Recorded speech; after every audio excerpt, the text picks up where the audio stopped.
Welcome, welcome, welcome, everyone. If you're joining us on Facebook, we will get started in just a few minutes.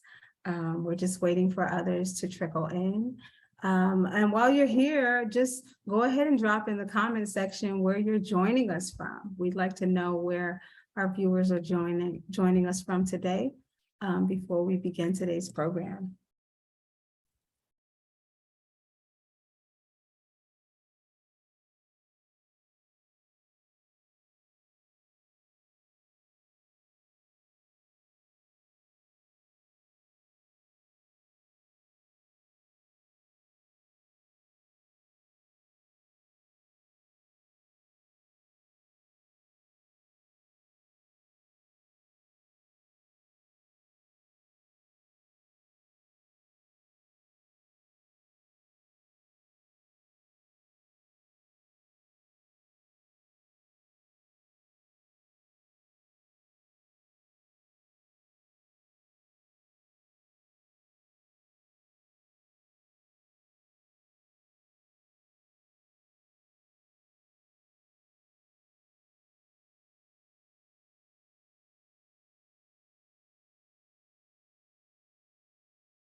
I think we can go ahead and we can go ahead and get started.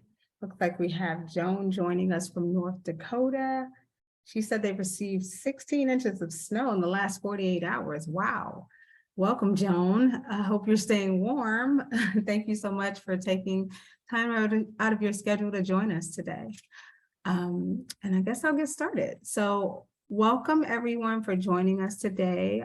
This is the Debbie Stream Foundation webinar series. Today's webinar features a candid conversation about patient and caregiver advocacy, featuring Dr. John and Liza Marshall. I'm Brittany Starks. I'm the Communications Director for Debbie Stream Foundation, and I will be moderating today's webinar.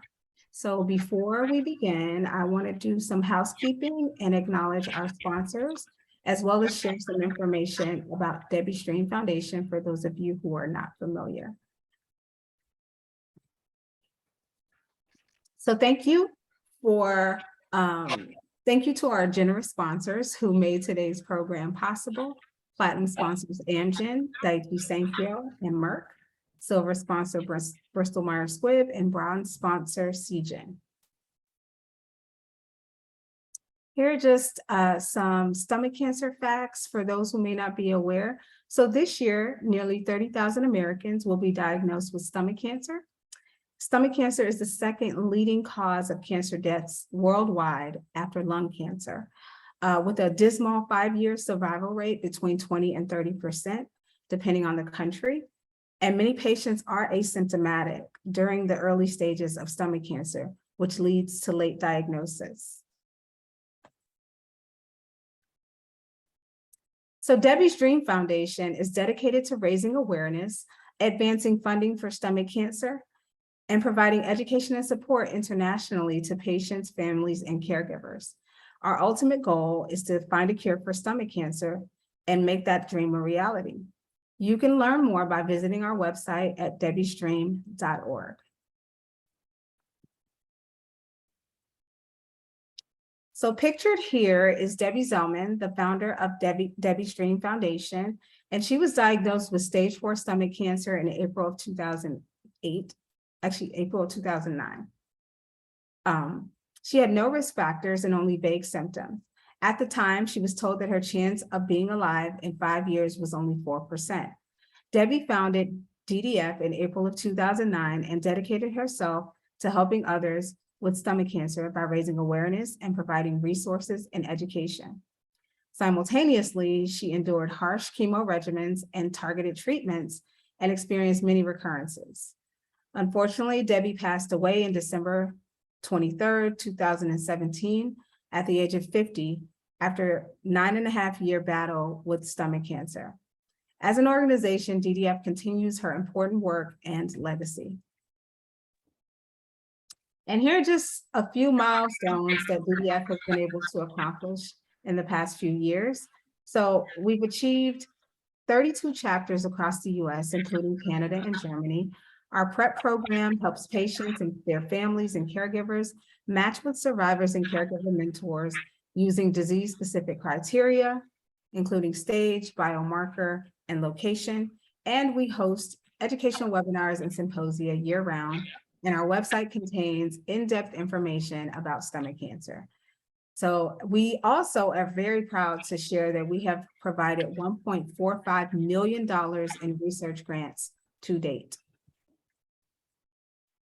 And if any of you are familiar with our annual Stomach Cancer Capitol Hill Advocacy Day, we wanted to share that each year that patient advocates come together at our annual Stomach Cancer Capitol Hill Advocacy Day, and they help secure funding from the Department of Defense's peer-reviewed cancer research program. This program allows funds for stomach cancer research. So we want you to join us on March 6th through 8th as we travel to Washington, D.C. with patient advocates to let Congress know that we need more funding for this deadly disease. And now, without further ado, I just wanted to introduce our amazing guests for today's webinar. We are joined by Dr. Marshall. Dr. Marshall is a longtime gastrointestinal oncologist who openly shares his envy for the success of the breast cancer movement. Ironically, Dr. Marshall's wife, Liza, was diagnosed with breast cancer in 2006 at the age of 43, and Dr. Marshall became her caregiver. So you're tuned in today as they share about the challenges they face, the lessons they've learned, and their decision to raise awareness. And now I just want to share like a mini blurb about each of our guests today. So Dr. Marshall received his training at Duke University, the University of Louisville, and Georgetown University. He is an internationally recognized expert in new drug development for GI cancer. Dr. Marshall has become an outspoken advocate for GI cancer patients and the importance of clinical research participation. And in 2001, he and his wife, Liza, published their book, Off Our Chest, A Candid Tour Through the World of Cancer. And now more about Liza. Liza Marshall is a graduate of Duke University and the University of Virginia School of Law. She is a retired communications attorney and a founding board member of Hope Connections for Cancer Support in Bethesda, Maryland. In 2006, at the age of 43, as mentioned, she was diagnosed with the deadliest form of breast cancer, triple negative. She continues to be an active volunteer at Hope Connections in her church and in her community, serving on boards, directing development campaigns, and supporting various communities and missions. So at this time, I'd like to get started and welcome our guests, Dr. Marshall and Mrs. Liza Marshall. Welcome. Thank you so much, Brittany. And for now, can I be John? Can I be John? You can be John. Okay. He makes me call him Dr. Marshall, but you can call him You John. get to call me John, right? Thank you, John. I just wanted to, before we get started, for the sake of time, we encourage all attendees to type any questions if you're joining us on Facebook in the comment section, and we will be able to address them as time permits. So without further ado, I'm going to stop sharing this screen, and then we'll get into the candid conversation. All right. All right, so not Dr. Marshall, John. I was fortunate enough to read your book before we started this program, and I just want to say there was so much interesting information there. And for those who are watching who are not familiar with your book, would you just give us a little brief rundown of how did it even come about? I mean, we can do this together, but Yes. So as you said earlier, I've been kind of an anti-breast cancer guy, really in defense of gastric cancer patients and colon cancer patients and pancreas cancer patients. That is such a common set of diseases that needed advocacy. And yet the world that I grew up in oncology was all about breast cancer. All the money went to breast cancer, and I wanted some, quite honestly. I didn't want to take it away from them, but I wanted our fair share as well. And so I was fairly outspoken about all of that in medical communities and the like. And then, of course, just to be mean to me, my wife develops pretty bad inflammatory triple negative breast cancer. And we went through that. And all of a sudden I was sucked into the breast cancer vortex, if you will. And a slightly shortened version of the story is that now, having become a caregiver, I really changed it. It was so eye-opening to me, even though I've been practicing a long time, of what it was really like on the other side of the exam room and the interaction of patient and caregiver. And I tried to be that really much better doctor for everybody I was taking care of. And so in the end, that cost me. I ended up burning out and needing a break. And part of what we did during the break was write this book, and she'll kind of tell you how we wrote it. Okay. Is that okay? I'll Yeah, put you that's on the fine. spot. Yeah. I think I know what the answer to the question is. You were there. I was there.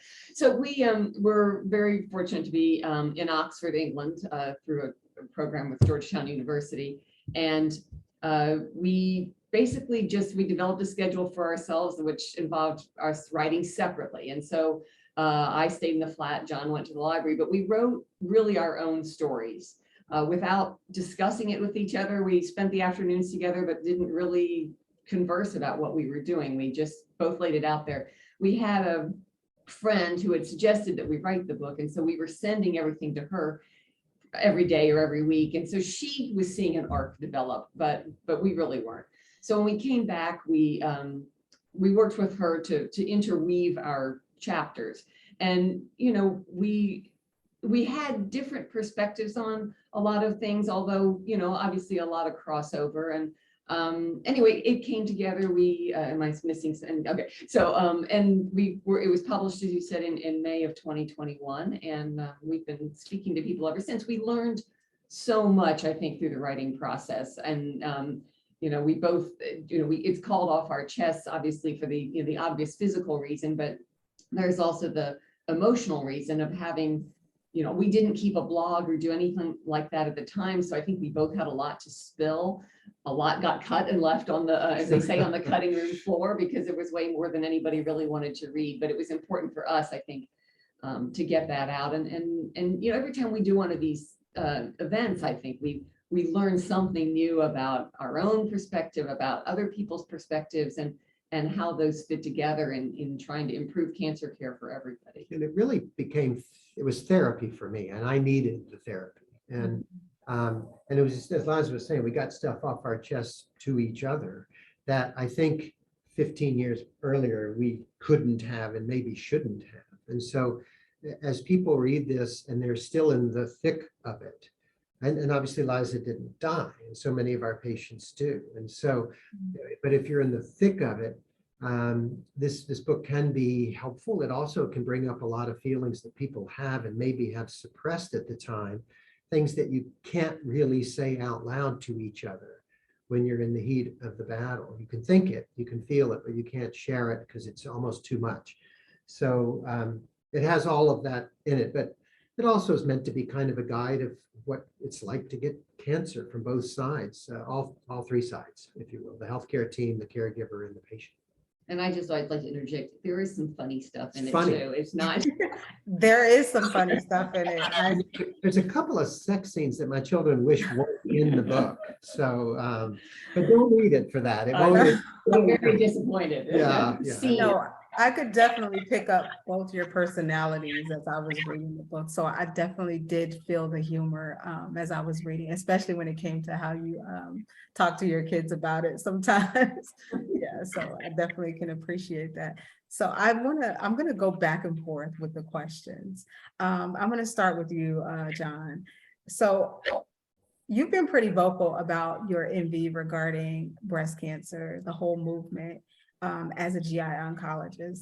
And I pulled some interesting quotes from your book that I thought were pretty highlight worthy. You said, I was determined to show those doctors that we could succeed too. They were not smarter, just better funded. And you were referring to other researchers who worked with breast cancer, right? And then another quote was, Pink ribbon, a symbol of unfair focus. Breast cancer comes first, and the rest of us get the leftovers. When I read that, doing what I do here at Debbie's Dream Foundation, I was like, wow, because we could see a lot of that playing out in society, and we understand the nature of rallying for funding for this cancer type. So can you tell us a little bit more about like this perspective and how this led you to work with GI cancers in your career? Yeah, I mean, I did train at a place that was very heavy breast cancer. So this is a long time ago, right? I started in 1993. So none of you all were born when I started. And breast cancer, my center, Georgetown Lombardi, was really focused on breast cancer. But even that, the world was too. And the theory is that whatever we would learn from breast cancer research would trickle down to the other cancers. And it turned out not to be true. Yeah, I mean, I was noting, you should be very proud of $1.5 million of donations in gastric cancer. But the Komen Foundation probably gives that away every hour. I mean, to be honest, in that, they have 10 times more funding than all the other cancers combined. And the progress that my breast cancer colleagues were making just made me more and more, they acted as if they were just smarter. I mean, they really did, because they were succeeding in things and we weren't. And so it did get my back up, to be honest. And I was, as you mentioned, I was really interested in new drug development, and because GI cancers need new drugs. And the way this works, and I know your gang listening in knows, is that if you're a researcher, you only survive if you can identify funding for your lab. You have to compete against others to get grants or donations or whatever. It doesn't come from, universities don't give away money. You have to bring in your own money for research. And if there are these huge set-asides for breast cancer, well, if I'm going to succeed as a scientist, I better study breast cancer. My research better have something to do with breast cancer, or I won't find funding. Does that make sense? So when you guys have a pot of money and others have a pot of money, we then begin to draw, people, scientists, really smart scientists, to this space. And what I will share with our audience, to not be distraught, my 9 o'clock meeting I had this morning was our monthly catch up at just Georgetown's Cancer Center, where we have over $8 million of research science going on just in GI cancers. So we have drawn the moths to the flame, all right? We built the flame and we've drawn the moths there. So that doesn't mean don't stop screaming, everybody. Everybody scream from the hilltops, and convince your friends and neighbors to support this science, because we are making breakthroughs, we are making progress, and there is hope going forward. Wow. Thank you so much for sharing that. I think that gives so much more perspective for those who aren't familiar with why gastric cancer is one of the deadliest cancer types, because of the lack of funding and the lack of research. And you just broke it down so beautifully of what you go through as a researcher, having to pretty much source your own funding and look for these opportunities. And Debbie's Dream Foundation is proud to be a sponsor of, this research.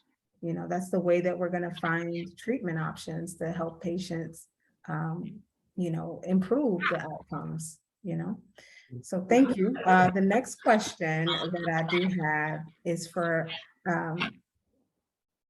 Liza.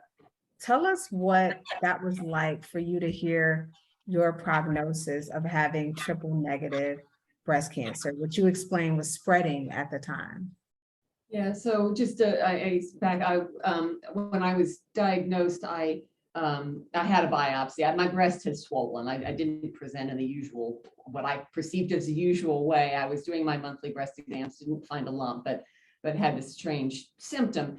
And my biopsy didn't actually find primary tumor, but it found cancer cells in my lymph system in my breast. So they knew that the cancer was already in the lymph. Now, you asked about hearing the prognosis. when I first was, I was told I had triple negative, I guess, right after the biopsy.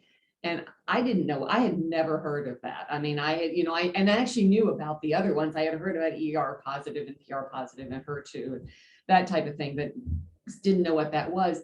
And nobody really talked to me at all about a prognosis, I think partly because it wasn't very good. And so there wasn't a lot, they felt like there wasn't a lot to say. So I, of course, went on Google because how else does one find out information about your cancer, right? And particularly if your doctors don't want to talk to you about it. Or your husband. Or your husband. Well, I'm not sure. Your husband. I'm not sure how much you Yeah. knew at the time of, anyway, maybe one of those things we didn't know already. Anyway, so, Google was informative, but not encouraging. I kind of joke, I kept telling myself, don't do that again. And yet, sort of again, like being a moth being attracted to a flame, I couldn't stay away. And every couple of months I'd go back on and hoping that the numbers had changed. It was shocking and it was devastating, but at the same time, it's sort of unbelievable. I mean, I think for all of us, for many of us who have a cancer diagnosis, you sort of, you have that feeling and then life, something happens in normal life and then all of a sudden you think, oh my God, I have cancer. I forgot that part.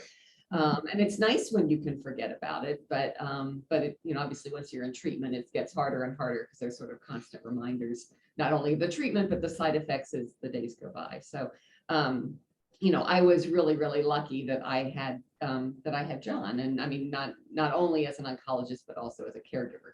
He likes to say that he wasn't a good caregiver, but I think he was a very good caregiver. I'll be better the next time. Hopefully there isn't a next time for that as a caregiver.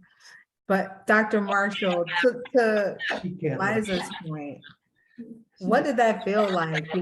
You've been a GI oncologist practicing for many years at this point, and your awareness of breast cancer and the funding that it receives, and then suddenly Liza gets this diagnosis.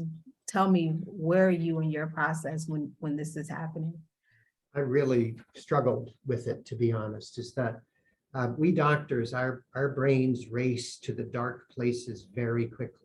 And we know what the dark places are because we've seen them. We've been there with other people and medical dark places. And so it's very hard for us not to it was very hard for me not to go there immediately. So I immediately assume Liza's going to die. It's not going to be pretty.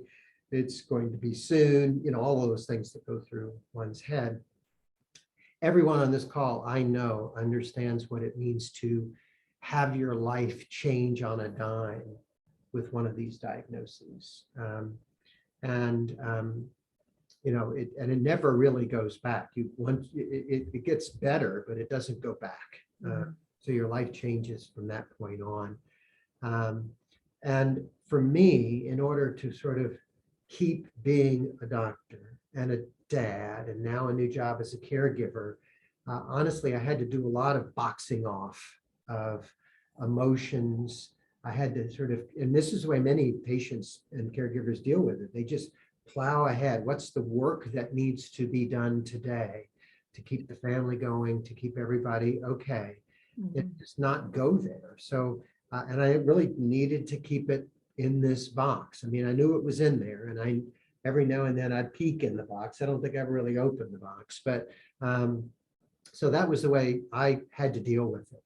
And when you watch, patient after patient, couple after couple come through, you get to see the different strategies that people have. Some want to dig as deep as they can.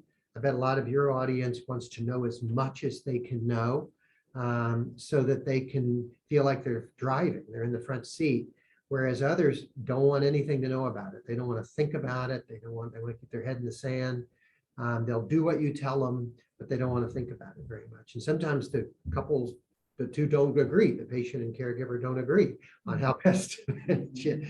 So I have one couple actually where the patient doesn't want to know anything, but the caregiver is in charge of knowing everything. So we meet with the caregiver outside in the hall and then go in and talk to the patient. So it's really the most bizarre thing, but it works for them. It works for them. Yes. It works for them. So everybody's got their dealing, their ways of coping. But one of the things that I didn't really realize is that we as the medical team, and the doc is sort of one of the points of that medical team, doesn't get this very often, doesn't assess that very often, and just kind of does their same shtick for everybody. And so sometimes the shtick works and sometimes it doesn't. So the importance of reading the room, understanding what's going on over there before you start diving into information is so important for the health team. So we're trying to, part of the reason for the book is to make sure the health team is reading it too,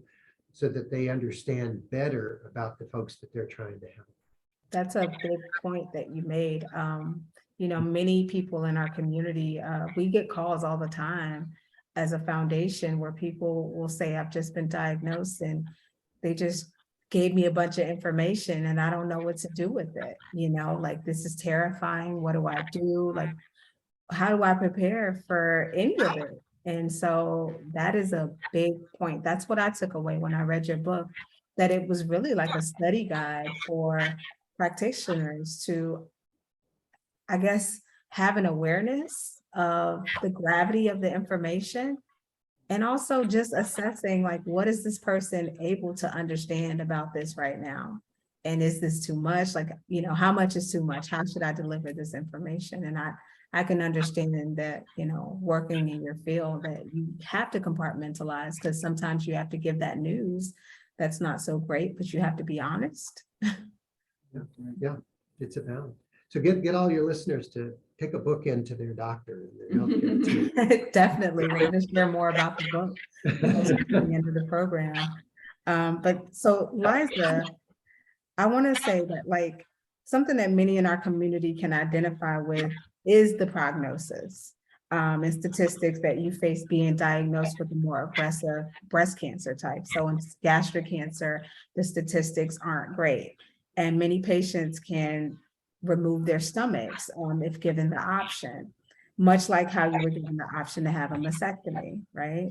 And so tell us what that decision was like for you to have a mastectomy, like removing this major part of your body that many women are very, I would say sometimes emotionally attached to, or just, for many obvious reasons. Right.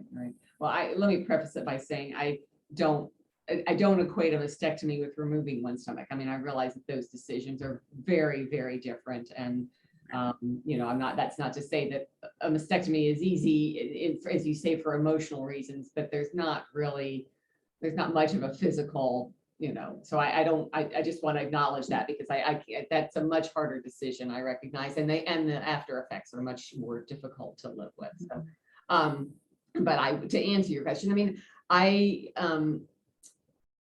wasn't really given a choice, which was probably good.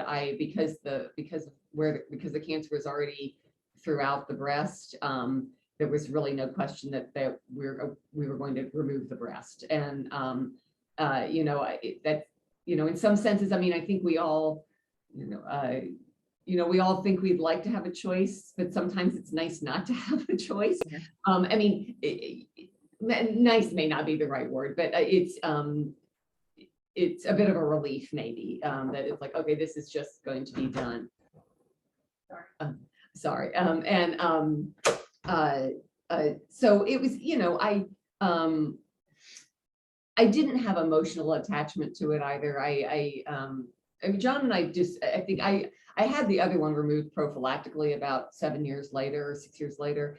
And I think that was actually harder for John. And speaking of one of the things we kind of revealed to each other in the book, I did not really ask his opinion on this. My breast surgeon felt I was getting reconstruction on the right side, and she felt very strongly that I should go ahead and have the left one removed because of the way the cancer had presented, and various other factors. And so I essentially just said yes. And I can't exactly remember the way the conversation went. I don't think I just said I'm doing this, but I didn't also hand him a ballot to vote, yes or no.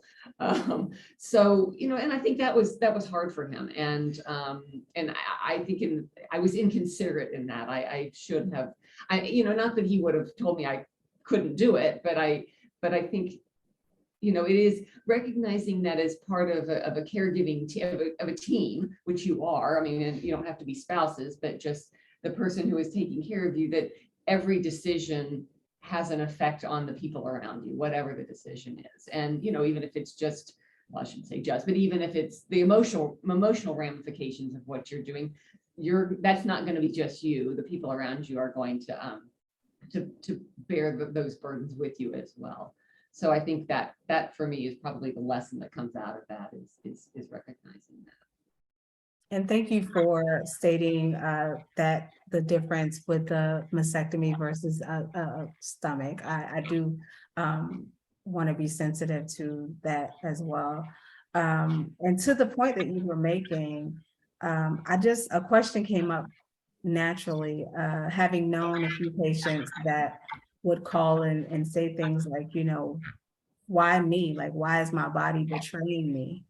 Did you go through any of that? Yeah, well? Definitely. I think, as I say, sort of back to what you asked me earlier, I mean, that feeling of this can't be happening, this is so unreal. And I don't know why we think it's unreal. We know people around us who, have been diagnosed with cancer, and obviously they didn't do anything wrong either. But somehow when it happens to you, it does feel different. And part of the reason we wrote the book is that I think we really tried to convey what it was like from the inside rather than from the outside. But I've moved, far enough, I suppose, at this point away from that I don't feel it as much. But I think we all have things in our life that aren't just that it's just, things happen to people around us, or that it's very hard. You mentioned that we're involved with our church, and while I don't know that maybe doesn't permeate as much of our daily lives as it should, I do think our faith has helped both of us in sort of, it's not that I think, I won't get too far into religion or whatever, but it sort of is there's some sort of, we found, I think, some, I don't know what's comfort, I guess maybe is the best word in our faith and in our faith community. I just maybe tack on one change in my practice that I made since Liza went through it. And that is that one of the first things I say to patients now is that their cancer is not their fault. There's a very high level of, I wish I hadn't smoked in college. I probably shouldn't have had that beer last night. I should exercise more. They must have done it to themselves. They come in thinking that this is something they did. And it's almost universal when I say that you didn't do anything wrong, that you can see a relief from here, almost a forgiveness, that let's move on. This isn't your fault.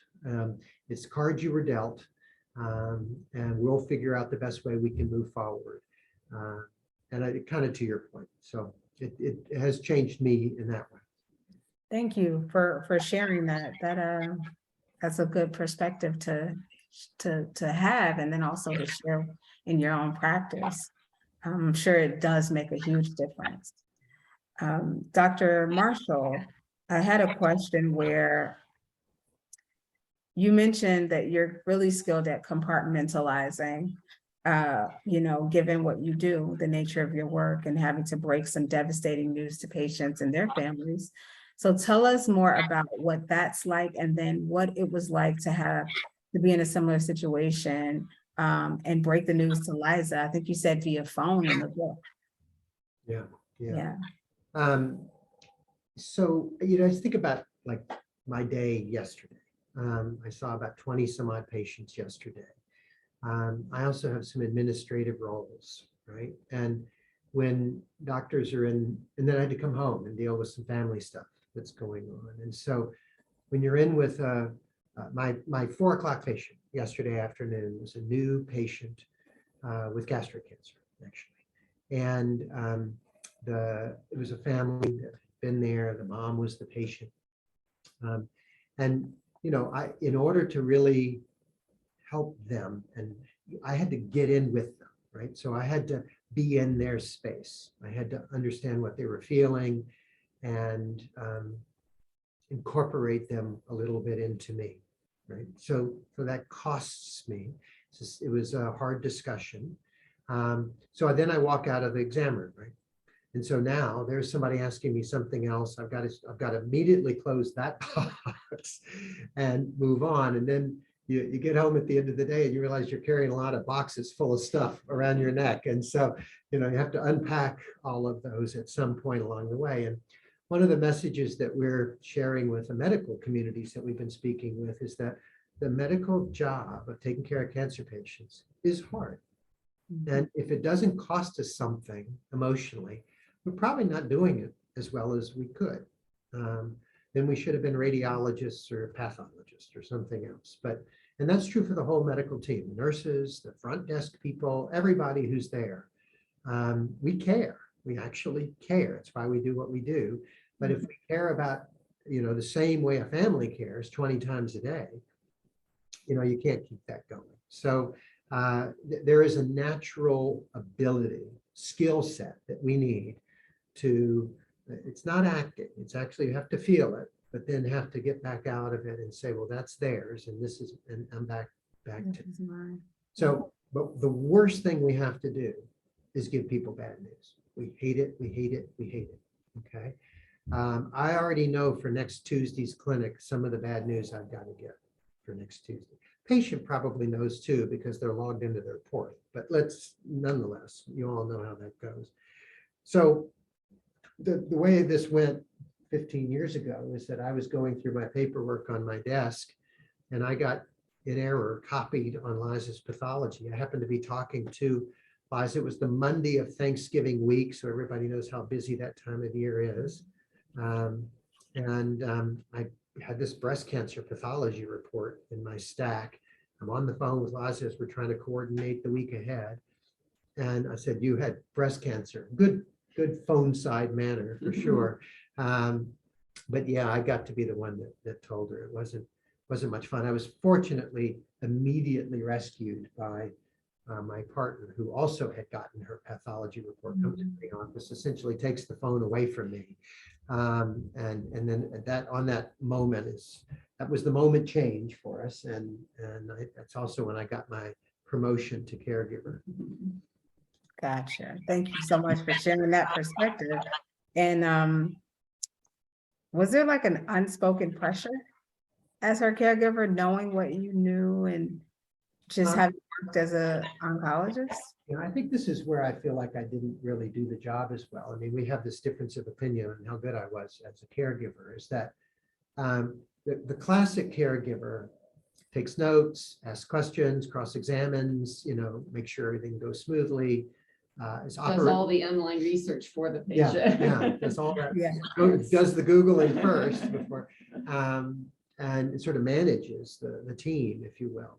And maybe I did some of the managing, but I already knew the answers, and it was our team. Like I was the boss, so it was my team that was taking care of us. And so there was an element of laziness, but on the other side, trust that these are people, I love and hired and work alongside, and trust, right? So I took the back seat of not wanting to be that pressuring advocate. Now, if there are a lot of non-oncology doctors who are their caregivers, and they turn out to be kind of pressuring because they don't know as much, the anesthesiologist, the orthopedic surgeon whose spouse has got cancer, for example. And so we always get a lookout for them because they can be tough as caregivers. They're scared, they're cornered, they know how to ask the right questions, and they can border on the rough on us, obnoxious to us, right? Because they're not leaving until they know exactly and understand everything, kind of thing. They're like the ultimate advocate. Yeah, Right, yeah. right. Whereas doctors as patients, weirdly, are actually kind of cool and easy because it's a different relationship. It's a different place where you are. And so I have lots of doctors as patients too, and they're some of my favorite ones because I can again be lazy. I can describe things in doctor language and all of that. But they get it. They already kind of know where they are, and are beginning to develop their own coping skills. Well, I think there's a lot to be said for understanding the system. Yeah. Too. I mean, hospitals are complicated beings or medical practices, oncology practices, all of this. So I think just literally understanding how the front desk works and how who sees you next and how you get back to the room and fellows or residents coming in. Those are all things that you guys know, but that the people outside the system don't. Yeah. And so Liza, for you, like the average patient doesn't have a caregiver who is an oncologist. How comforting was that? Available for hire. No, I'm teasing. How comforting was that for you to know that this was at least sort of an advantage for you in a sense? And like, what are some of the insights that you think you had as a wife of an oncologist? Well, so, I think it was a double-edged sword. I mean, I'm not complaining about my lot. I was very, very lucky to have somebody, well, there were several things. I was lucky to have him there who didn't need explaining or didn't need to go off and research, everything, but also, I knew a lot just from having been around I've been to a lot of his talks, I'm around his colleagues. And so I knew a lot of the language already, and that felt like a real advantage. I knew what chemotherapy was. I mean, not more than just, the person off the street. And I had some idea of how cycles worked and, that people, sometimes their white blood cells go down, part of the way through. So I had some idea of what to expect. And, I was fortunate that my oncologist was also very good, like John, at, taking time and explaining very carefully what to expect. And how things might proceed and that type of thing. I think, I think John sort of mentioned this. I think one of the insights I had too was that I did know a little bit what it was like to be the doctor in that situation. And I was treated at Georgetown, at John's Hospital. And so I didn't know a lot of the people who were, I knew the doctor who was treating me. I didn't know a lot of the nurses, but I had heard their names before about, how wonderful they were, this person. And so I had that sort of built in, it felt like a family relationship. And before I ever got there, which made me, I think we both, John saying he was careful about not wanting to pressure. I didn't want to come in and be the obnoxious wife of Dr. Marshall, right? Oh my gosh, she's coming again, And so I tried I hope I'm nice anyway, but I'm not necessarily always nice. So I tried very hard not to be demanding and to be self-sufficient and, and keep my chin up. And so I think, there were, as I say, there were some positives of that and some negatives. I probably also suppressed some things, but maybe that wasn't all terrible. Maybe it was a good thing to some extent that I kept some of my emotions in check. If I, a little more than I might have, if I didn't feel quite so related to all the people that I was being treated by. No one here that we think patients are obnoxious, okay, or caregivers. You're scared. Yeah, right. You're trying to get your information, and different people have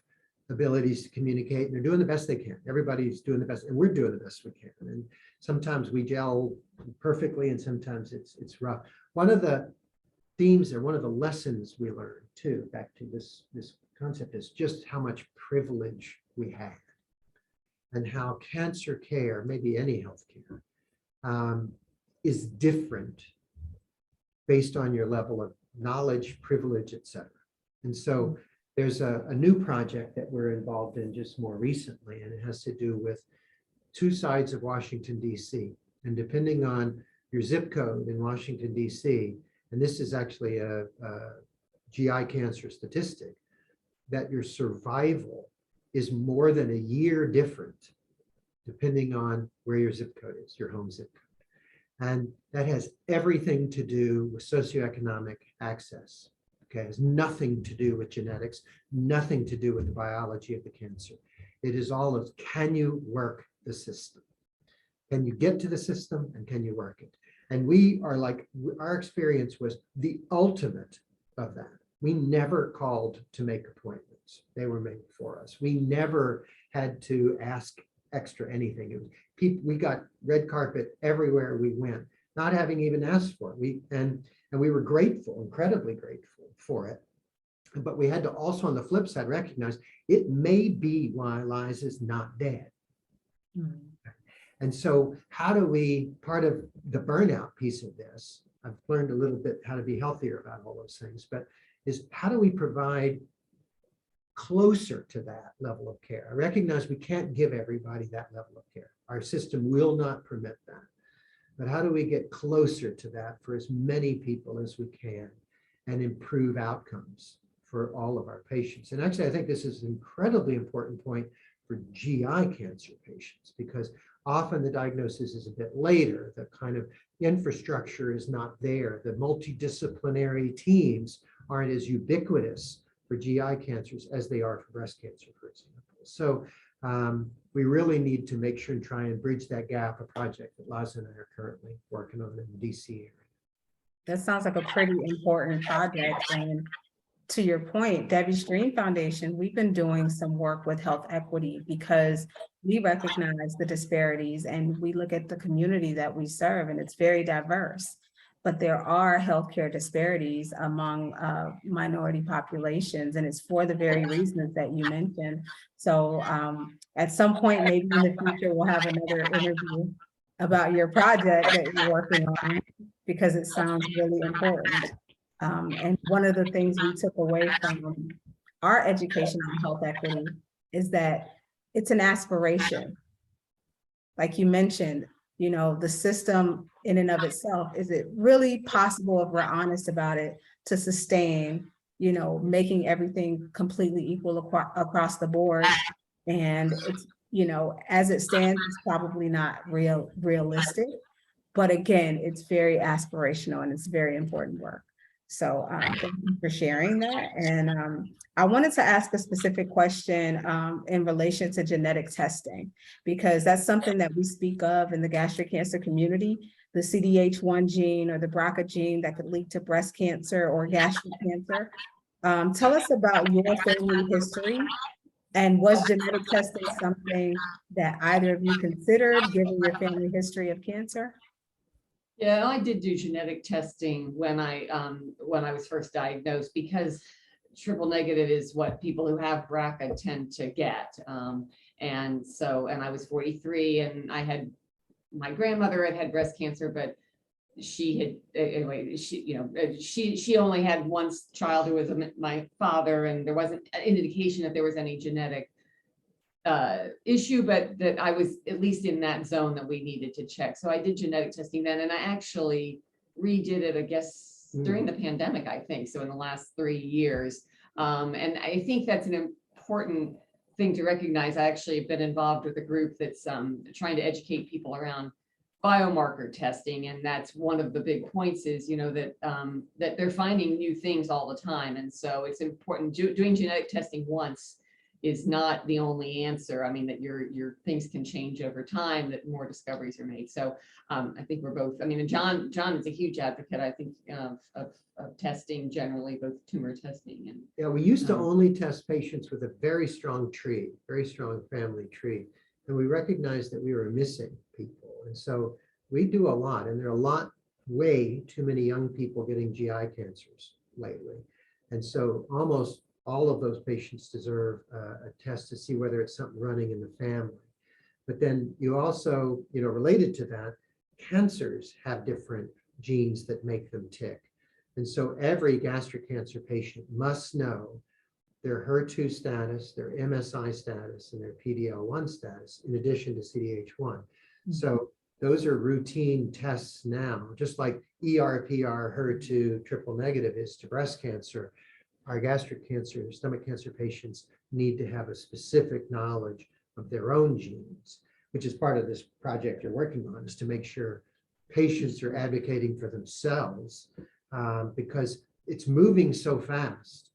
The healthcare community professionals aren't necessarily keeping up with it. So, you know, being your own advocate is okay, right? And we like having partner patients, if you will, who help make sure we're not screwing up either.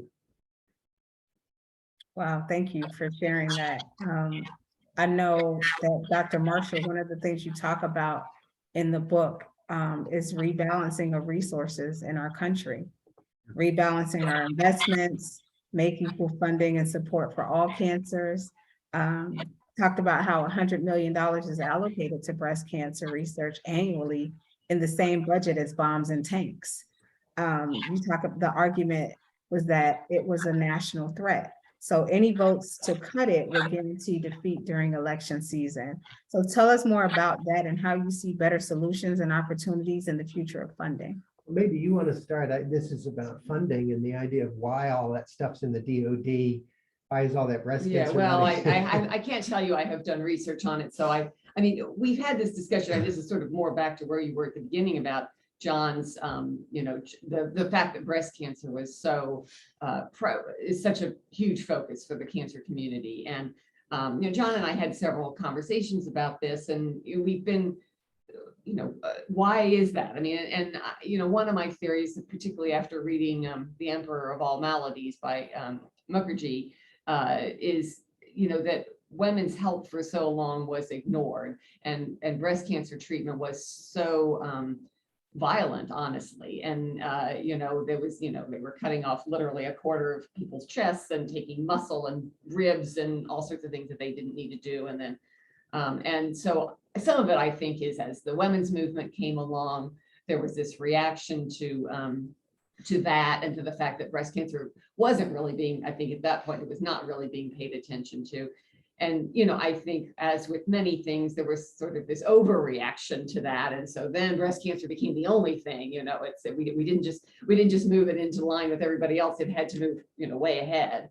And now we're sort of reacting to that. But, I think one of the other things we've learned is too, that I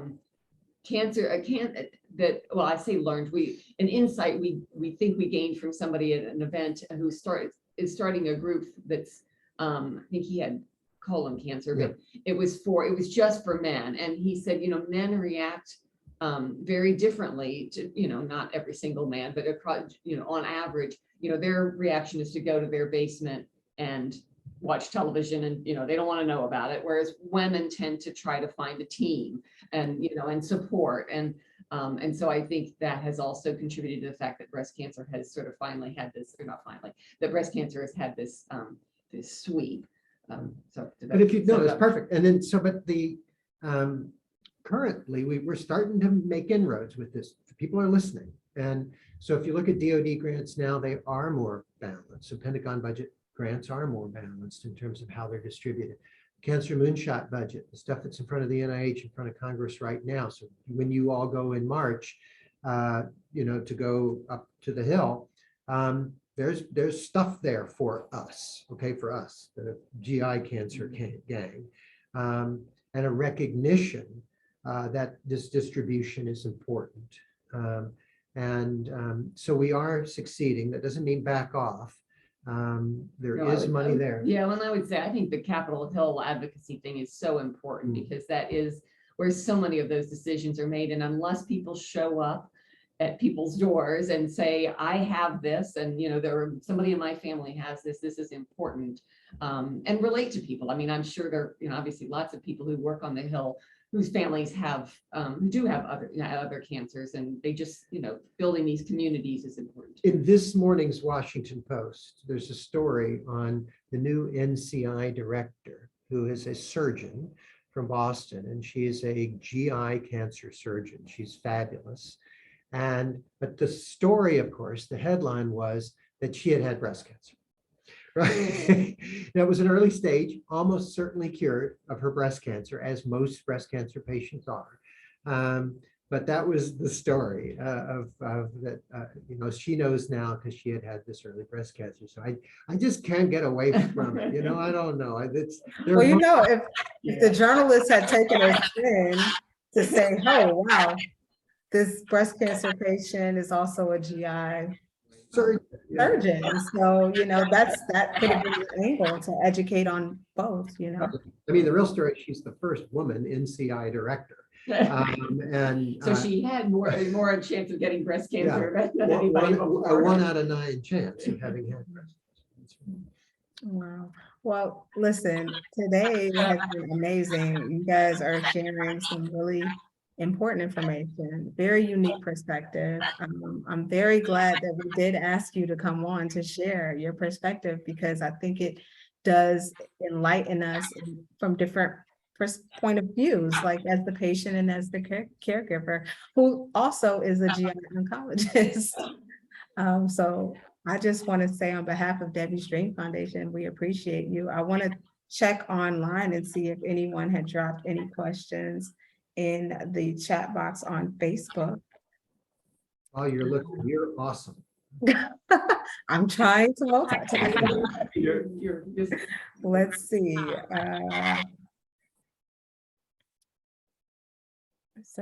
Let's see.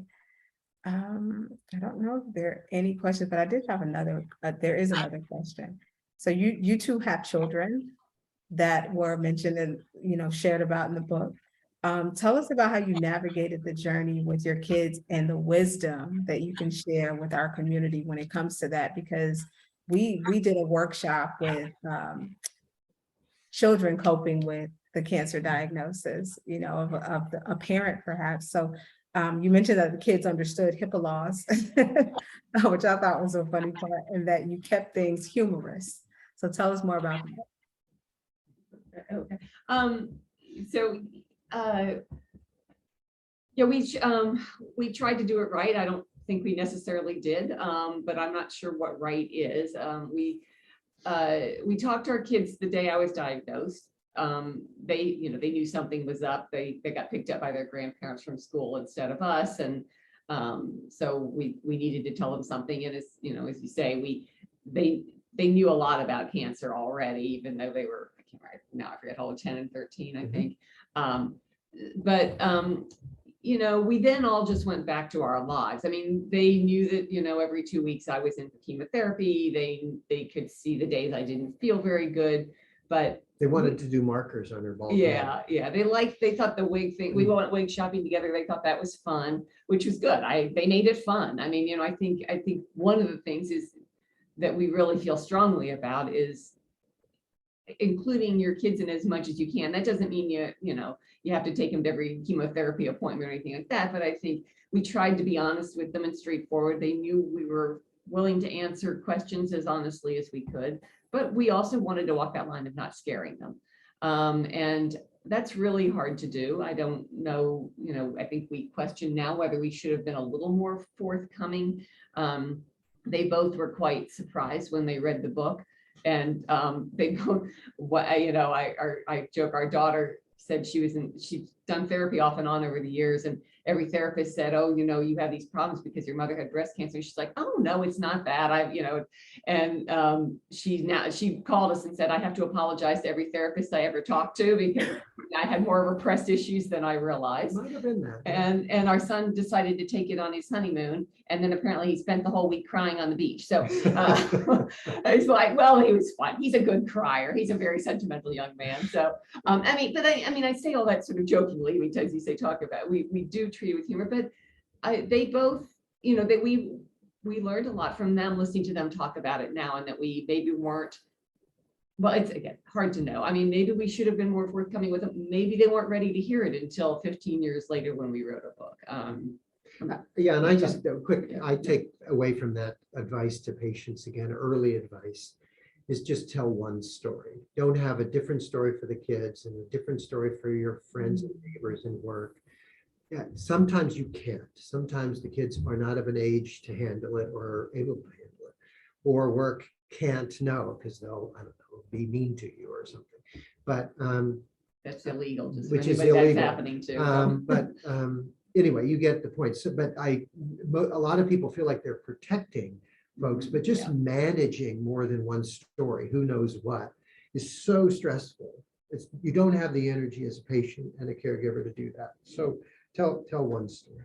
Well, I think one thing too, I know you're trying to finish up, is a lot of people out there that really want to help and support. And if they don't have to, you don't have to tell them every detail, but they do want to know. I mean, and in a good way. I mean, not, again, recognizing some people are better at that than others, but the people who are good at it will show up for you, I think. Great advice. Thank you so much for sharing that as well. We did have a couple of comments and a question. Joan says, thank you for your wonderful presentation, and Dr. Marshall for all you do for GI cancer patients. So a thumbs up for you.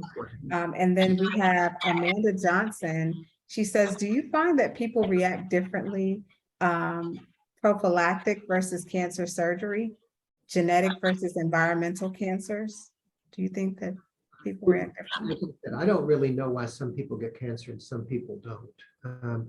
We memorize a list in medical school, and then it turns out nobody with those problems shows up into your office. So they didn't do anything wrong. Everybody I got is a marathon running, cardboard eating, church going, and then here they are, wham. So I always encourage people to drink and smoke, because that seems to keep you from getting cancer.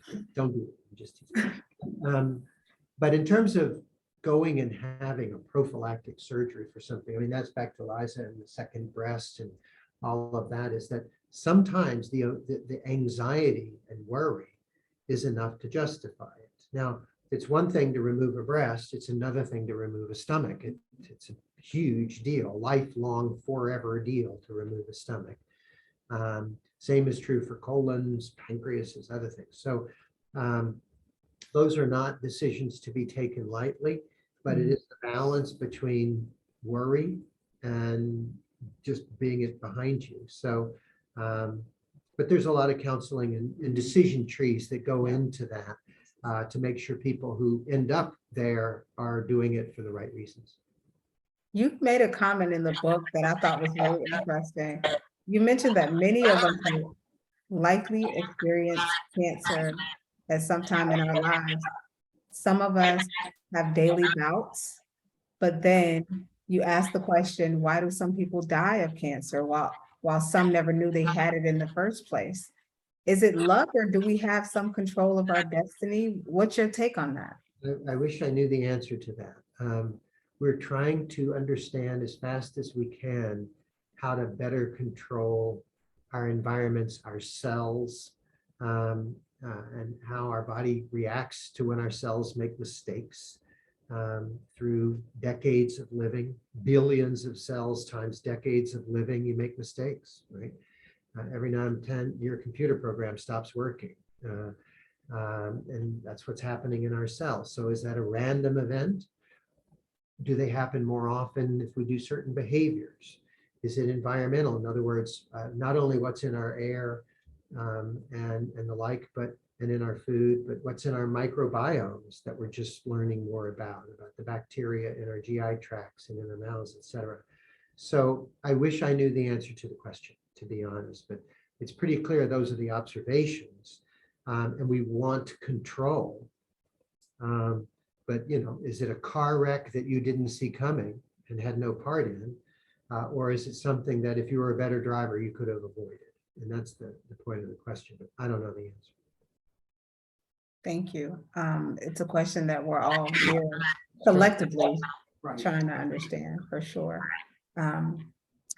It doesn't look like we have any more questions, but I feel like this was such an amazing interview, like a great candid conversation. And I really appreciate you both on behalf of Debbie Stream Foundation for taking time out of your schedule and, you know, precious moments that you could be spending with doing other things and with others. We appreciate you. And I do want to ask if you have anything else that you want our viewers to know about your journey, about being a patient or caregiver advocate, or any final remarks.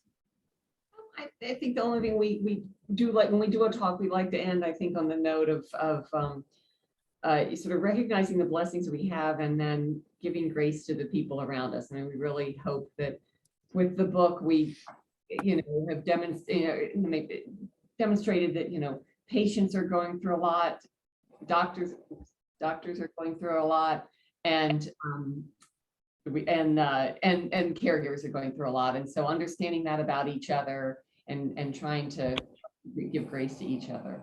And don't forget to live every day. You never know what tomorrow holds, and find a bit of joy every day.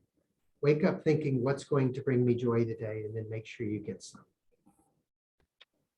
Amazing advice. Thank you so much. I wanted to share what we have featured here are some of the incredible awards that Dr. John and Liza Marshall have won for their book, Off Our Chest, A Candid Tour Through the World of Cancer. In addition, you can scan the QR code that is featured in this video, where you will be taken to their website to have the option to purchase their book. The book is also available on Amazon. Dr. and Mrs. Marshall, thank you both for today, for being here, for sharing your journey, your wonderful story with our community. We greatly appreciate you both. Thank you so much. We really enjoyed being with you all. I'm very honored to be a part of this group. Thank you, guys. Good weekend. Good weekend. Any cool holiday plans before we leave?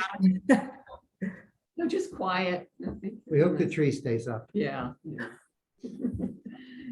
Well, thank you so much. Happy holidays. Thanks so much, Brittany. Really, this is wonderful. Awesome. Have a great 2023 ahead. Thanks, You you too. too. Talk to you soon. Talk to you soon. And for everyone else, to view any of our recorded webinars, please visit our website, the DDF website, www.debbiestream.org, and you can view all of our previous content in our lecture library. This concludes today's presentation. Thank you so much for tuning in.